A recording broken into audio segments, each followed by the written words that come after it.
Federal student loan payments have been paused for more than 3 years. But as part of the debt ceiling agreement reached over the weekend, borrowers will likely have to resume making payments again in late August. And with recession concerns looming, our next guest says the move couldn't come at a worse time. Let's bring in Mark Zandi. He's chief economist at Moody's Analytics. Mark, it's good to see you. And I feel that every time we say the word recession, people are just going to be screaming at the TV saying, it's not here. Where is it? Everything's fine. Articulate the concerns that you have and about the timing of these repayments. Sure. And, Kelly, just to be on board, above board, I don't think a recession is going to happen. And I don't think the student loan payments are going to be the thing that pushes us in. But they're a weight. It's about 20 million student loan borrowers. They haven't been paying. They'll have to begin paying more or less in September. By my calculations, $250 a month, might be a little bit more, about $5 billion in increased payments per month. So you do a little bit of arithmetic, that'll shave a couple tenths of a percent off of GDP. Now, over the coming year. Now, in a more typical time, that's not really that big a deal.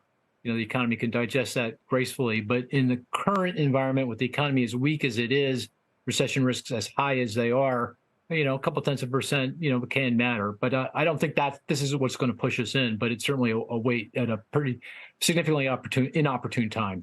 I think there's also some people who have to restart those payments going, what was the point? It's nice to have the freed up capital for that period of time. But, 3 years of, let's say, $250 or for whatever the payment is. I mean, a lot of people would have finished paying off those loans had the payments kept going. And now it's like, OK, now I face just having to draw this out for another 3 years' time. And maybe I'm trying to buy a house and those costs per month are also sky high. So, it's probably going to leave a very sour taste.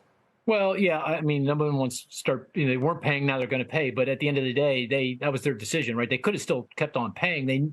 I would suspect most people understood that this was a temporary moratorium on payments because of the pandemic. Go back to the middle of the pandemic, people couldn't get to work, the labor markets were disrupted. It was pretty dark time. This was an effort to help alleviate the pressure on a group of people that are generally younger. They generally are lower income if they have any income, and this makes life a little bit easier for them. But you're right. I mean, here we are, 3 years later, and they're going to have to resume making those payments. And I suspect for a fair share of them, they might not be able to make it, right? Because my guess is they've mostly adjusted their spending to the more cash they had. Now that cash is going away, so they're going to have to face some hard choices here. What do I do? Do I stop paying on my credit card? Am I late on my rent payment? It's just going to increase, the kind of juggling that people are going to have to do. But back in the day, I think they looked at it as a very positive thing, not a negative thing. We've even heard analysts, downgrade or be cautious about, gym memberships and the like if people say, OK, I have to cut something.